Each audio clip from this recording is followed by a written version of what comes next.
जय माता दी, जय मां कामाख्या। देव राधा ट्रस्ट सत्यवाणी चैनल से आज आपको ईश्वर की पूजा के रहस्य के बारे में बताया जाएगा। बहुत कम व्यक्ति जानते हैं, पूजा तो करते हैं, पर कई बार बोलते हैं कि पूजा का फल नहीं मिल रहा है, पूजा कोई चुरा ले जा रहा है, पूजा कोई प्रेत के पास जा रही है। ऐसे शब्दों का इस्तेमाल करते हैं। आज इन सब प्रश्नों का सिलसिलेवार हम आपको उत्तर देने जा रहे हैं। जैसे कि कई बार देवी देवताओं की पूजा में कहा जाता है, स्वर्ण रत्न रचित सिंहासन समर्पयामि। तो कोई भी मनुष्य जब हम ये स्तुति बोलते हैं, मंत्र बोलते हैं, तो उसमें ऐसा आता है कि स्वर्ण का, सोने का सिंहासन, वो भी रत्नों से जड़ित सिंहासन हम आपको भेंट कर रहे हैं। देवी पूजा में भी आता है, गणेश पूजा में भी आता है, श्री हरि विष्णु जी की पूजा में भी आता है, परंतु हम वो भेंट तो देते ही नहीं है, पर स्तुति बोलते हैं। तो क्या आपकी पूजा जो आप बोल रहे हो, क्या स्वीकार होती है? आज हम इसी बात के ऊपर आपसे चर्चा कर रहे हैं।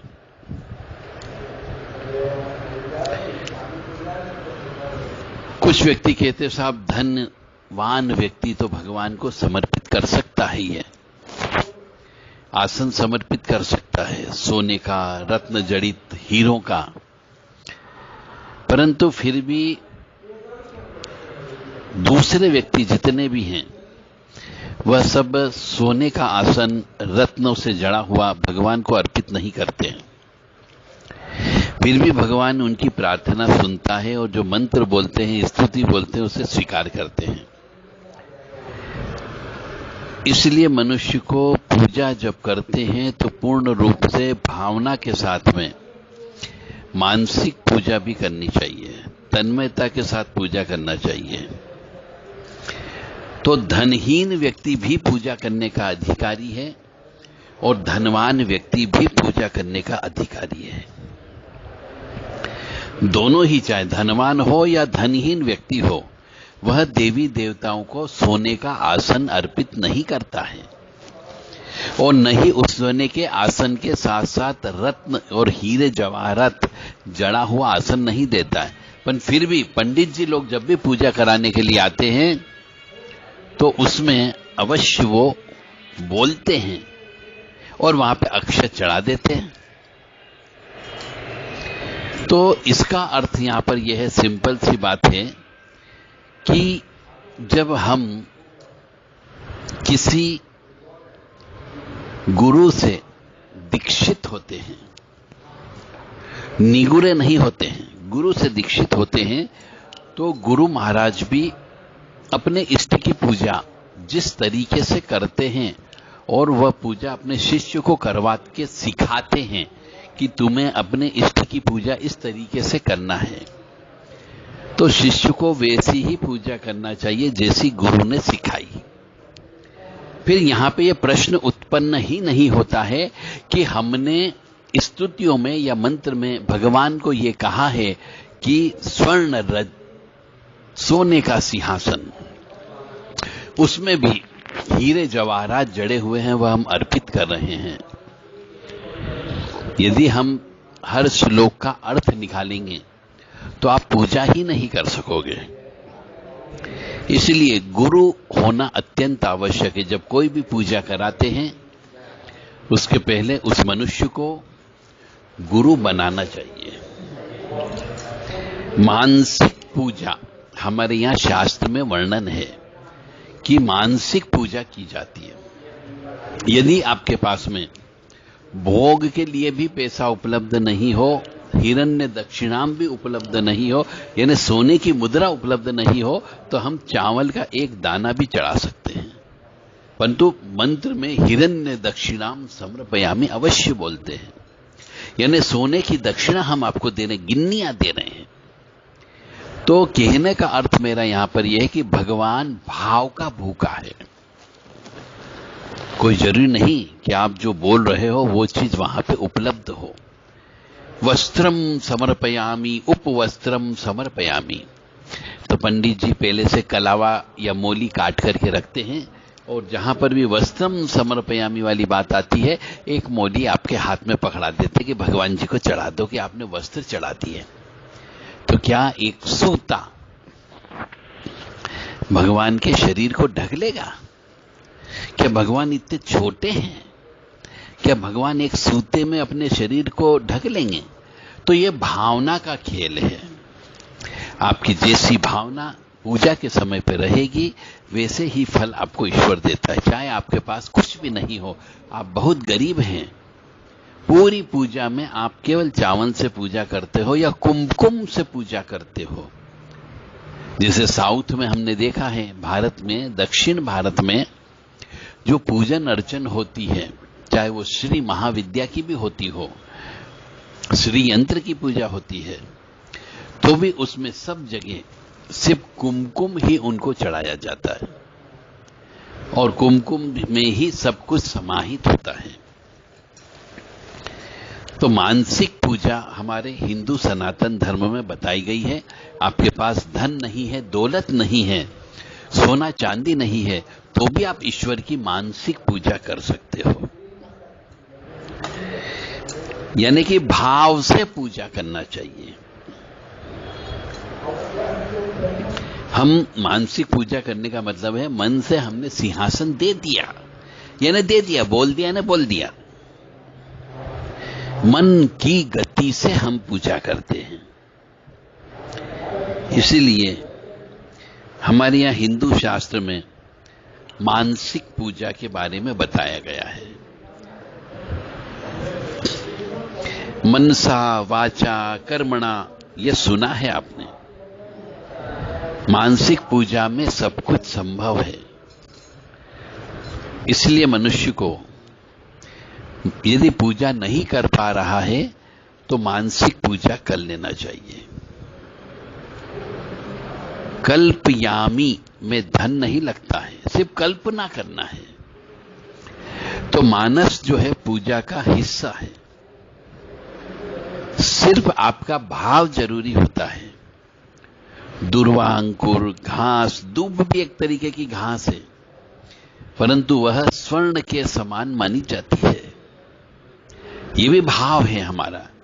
तो पूजा में पंडित जी कई बार कोई चीज लिखना भूल गए, या कोई वस्तु पूजा करते समय हम लाना भूल गए, या उपलब्ध नहीं होने की वजह से हम पूजा तो प्रारंभ करेंगे, तो यदि उपलब्ध नहीं होती हो तो मानसिक रूप से उनको चढ़ाई गई ऐसा मान करके अक्षत चढ़ा देते हैं, चावल चढ़ा देते हैं।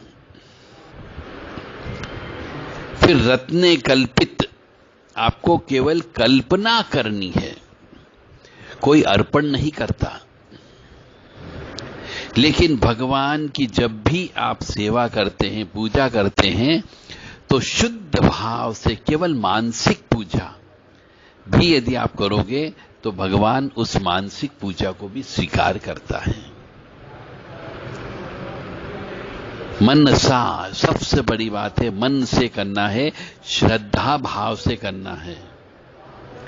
मनसा परिकल्प समर्पयामी।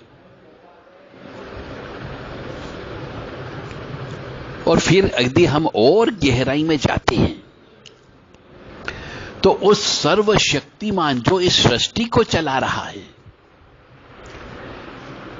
जिसकी ये सृष्टि खुद है, जहां हम केवल एक प्यादे के रूप में काम करते हैं, उस सर्वशक्तिमान को कुछ भी देने की कोई भी औकात किसी भी धनवान में नहीं है। भक्त के हृदय के भाव है पूजा, अर्पण मानसिक रूप से हो रहा है। इसको यूं समझें कि उसके गोदाम में सब कुछ रखा हुआ है। परमपिता परमात्मा के पास तो सब कुछ है, सृष्टि भी उसकी है, मैं भी उसका हूं, आप भी उसके हो। आप व्यवस्था सिर्फ सेवा देने के लिए आए हो। बस जैसे जैसे भक्त के भाव आते जा रहे हैं, आवश्यकता बढ़ती जा रही है। भक्त उसके गोदाम में से वैसी ही वस्तुएं ला करके प्रभु के आने, बैठने, नहाने, भोजन आदि की व्यवस्था बना रहा है, प्रभु को प्रसन्न करने के लिए। यानी सामान कहां से आ रहा है? प्रभु के गोदाम से ही आ रहा है, और प्रभु को ही प्रसन्न करने के लिए हम प्रभु के गोदाम से वो सामान ला रहे हैं।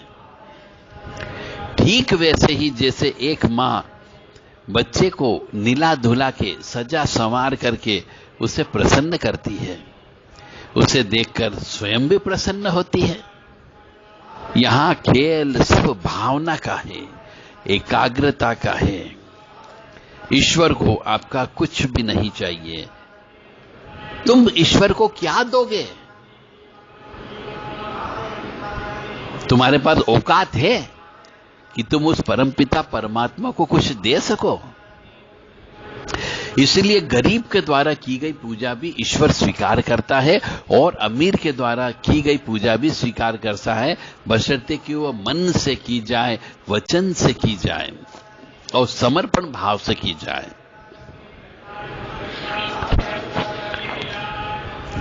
कल्पना में कामना और कामना में स्मरण का भाव होना चाहिए।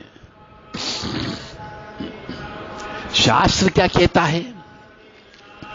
सर्वाभावे अक्षतान समर्पयामि। किसी भी अभाव में, यानी मैंने क्या कहा आपको कि पूजा करते समय यदि हमारे पास कुछ चीज नहीं ला पाए, नहीं आ पाई, दुकान बंद होने की वजह से, धन अभाव होने की वजह से, या व्यक्ति के अभाव होने की वजह से हम कुछ भी नहीं ला पाए, तो अक्षतान समर्पयामि, अक्षत को अर्पित कर दीजिए, भगवान स्वीकार करता है। पत्रम पुष्पम फलम तोयम यो में भक्त्या प्रयच्छ में, यानी पुष्प भी आप अर्पित कर सकते हो उसकी जगह, पत्र बेल पत्री भी अर्पित कर सकते हो, पान के पत्ते अर्पित कर सकते हो, कोई फल अर्पित कर सकते हो। तो जो व्यक्ति कहता है कि भगवान को जब हम स्वर्ण का आसन अर्पित नहीं कर सकते, सोने चांदी रत्न से जड़ित हुआ, तो हम भगवान को क्यों बोले कि हम आपको सोने का सिंहासन दे रहे हैं? ये गलत है। जो भी व्यक्ति ऐसा सोचता है उसकी मानसिक सोच खराब है।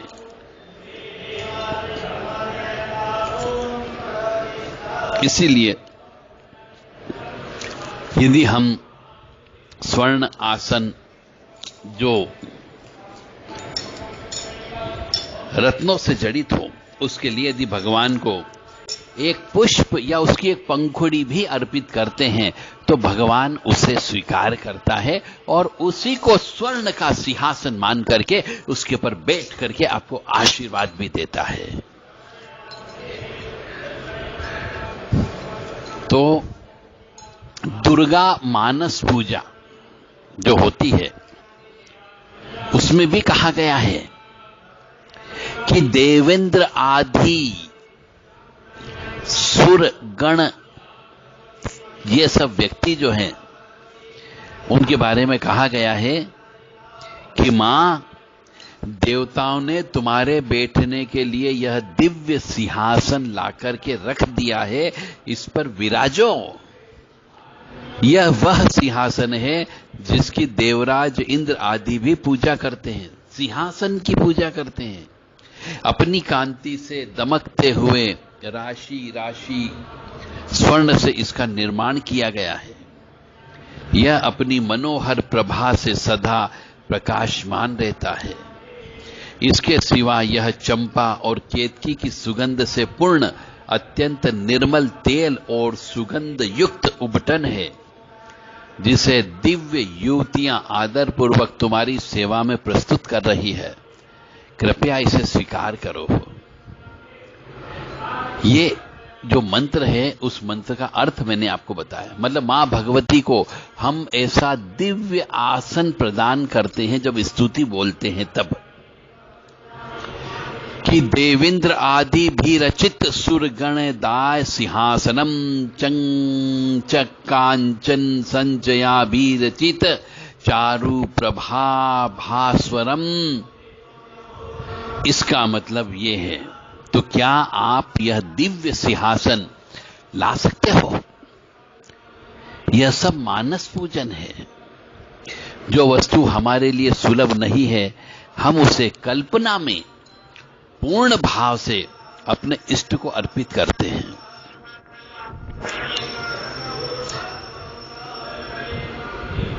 पुण्यस्यावहनम कुत्रः सर्वाधारस्य चासनम। यानी सर्व आधार को हम क्या आसन देंगे? ईश्वर को हम क्या आसन दें? इसलिए कोई भी पूजा करें तो परा पूजा जो होती है, परा पूजा ने ईश्वर पूजा, उसके अनुसार पूजा करना चाहिए, तो सब चीजें ऑटोमेटिकली गौण हो जाती हैं। दृढ़ श्रद्धा भक्ति होना चाहिए। भक्त में सामर्थ्य है, इसीलिए ईश्वर को हम अपने हृदय में वास करें। हृदय पर बिठाइए आप।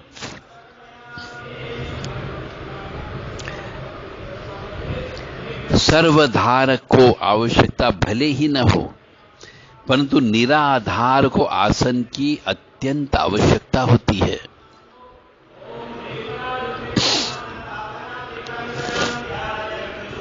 तो सांसारिक कामनाओं से रिक्त हृदय ही रत्न सिंहासन है। इसका अर्थ यह है बेसिकली। इसलिए हम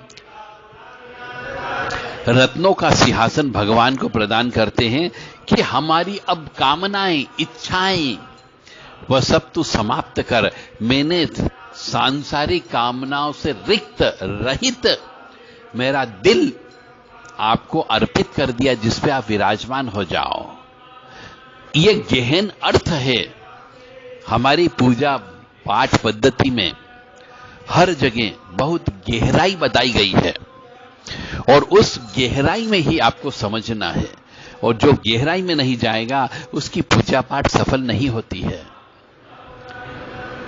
पुनः एक बार और संक्षिप्त शब्दों में आपको बता दूं कि हमारे यहां जब किसी की भी पूजा की जाती, देवी देवताओं की, चाहे गणेश जी की हो, शिव जी की हो, भैरव जी की हो, हनुमान जी की हो, काली मां की हो, दुर्गा मां की हो, हमारे यहां अक्सर मंत्रों में स्वर्ण सिंहासन रत्न जड़ित हम आपको आसन के लिए उपलब्ध करा रहे हैं, ऐसा उस मंत्रों का अर्थ निकलता है। तो इसका अर्थ यह है कि हमारा रिक्त हृदय, सांसारिक कामनाओं से रिक्त हृदय, यानी मनुष्य को जब पूजा करने बैठता है तो हमारे भगवान से कभी भी सांसारिक चीजें नहीं मांगनी चाहिए कि हमें धन दे लो, दौलत दे दो, मकान संपत्ति दे दो, जमीन जायदाद दे दो। तो भगवान फिर उस स्वर्ण रत्न का सिंहासन कहां से बैठेगा? आपका हृदय कोमल हृदय है, सोने से ज्यादा पवित्र है। तो सांसारिक कामनाओं से रिक्त हृदय आपको भगवान को अर्पित करना है। वही सिंहासन रत्न जड़ित सिंहासन कहलाता है। कहीं कहीं पर हम चावल के दाने पर भगवान को बिठा देते हैं, गेहूं के दाने पर बिठा देते हैं, और कई बार ईश्वर खुद परीक्षा लेता है। जब हम पूजा करने बैठते हैं तो कई बार मनुष्य उन चीज को लाना भूल जाती है जो सबसे मुख्य चीज होती है। तो देवता भी परीक्षा लेते हैं। जैसे कि विष्णु जी की पूजा की सामग्री में से एक कमल का गायब हो जाना, तब विष्णु द्वारा नेत्र निकालकर चढ़ा देना, फिर शंकर का आकर स्वयं कहना कि हमने तो तुम्हारी परीक्षा ली थी पर तुम पास हो गए।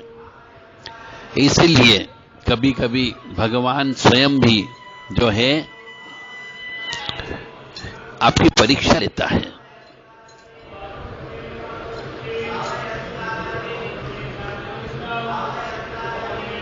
और यदि आप स्वर्ण सिंहासन रत्न जड़ित अर्पित कर भी दोगे तो क्या साक्षात गणेश जी उसमें आकर के बैठ जाएंगे? नहीं बैठ सकते, क्योंकि ईश्वर अनंत है, ईश्वर अदृश्य है, वो आपको दिखाई नहीं दे सकता।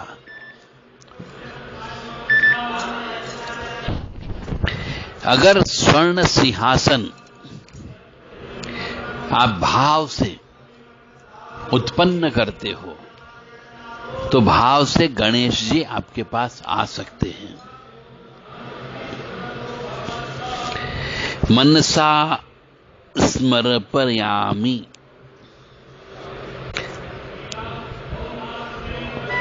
अहंकार नहीं होना चाहिए देते समय। कल्पयामि समर्पयामि, बस सीधी सीधी बात है। ईश्वर की जब भी पूजा करते हैं तो मनुष्य को पूर्ण समर्पण भाव से, पूर्ण भक्ति के साथ में पूजा करना चाहिए। सही में मानसिक पूजा वही है जो पूर्ण समर्पण भाव से, मन से, कर्म से, वचन से करता है। तो हम कई बार स्तुतियां बोलते हैं, आपको उन स्तुतियों का अर्थ मालूम नहीं होता है। पंडित जी स्तुतियां बोलते हैं, आह्वान बोलते हैं और वस्त्रम समर्पयामि बोलते हैं, हिरण्य दक्षिणाम समर्पयामि बोलते हैं, स्वर्ण का सिंहासन हम आपको दे रहे हैं यह बोलते हैं। तो बहुत से मनुष्य ऐसा सोचते हैं कि हमने भगवान को स्वर्ण का सिंहासन के बारे में दे दिया, सिंहासन पर बिठाया तो अपन सोने का तो दिया ही नहीं। हिरण्य दक्षिणाम समर्पयामि यानी सोने की दक्षिणा भगवान को दी, पर हमने तो 5 का सिक्का, 10 रुपए का सिक्का रख दिया। तो इस तरीके से यदि मन में आपकी शंका होगी तो आपकी पूजा स्वीकार नहीं होती है। तो आप भगवान को पूर्ण समर्पण भाव से, मन से, कर्म से, वचन से मानसिक पूजा करें और भगवान की कृपा प्राप्त करें। जो विधि विधान हिंदू सनातन धर्म के वेदों में बताया गया है, उस वेद के अनुसार पूजन अर्चन करें। यदि आप वेदों के मंत्र नहीं बोल सकते हो तो योग्य किसी पढ़े लिखे ब्राह्मण को आप बुलाएं जिसने वेद की शिक्षा ले रखी हो। अनाड़ी व्यक्ति को नहीं बुलाएं, अन्यथा पूजा आपकी फेल हो जाएगी। वो आपकी पूजा को, मानसिक पूजा भी पूर्ण रूप से नहीं करा पाएगा। इसलिए किसी अच्छे पंडित को पकड़िए। थोड़ी दक्षिणा ज्यादा देना पड़ सकती है, परंतु आपकी पूजा ईश्वर अवश्य स्वीकार करेगा। जय माता दी, जय मां कामाख्या।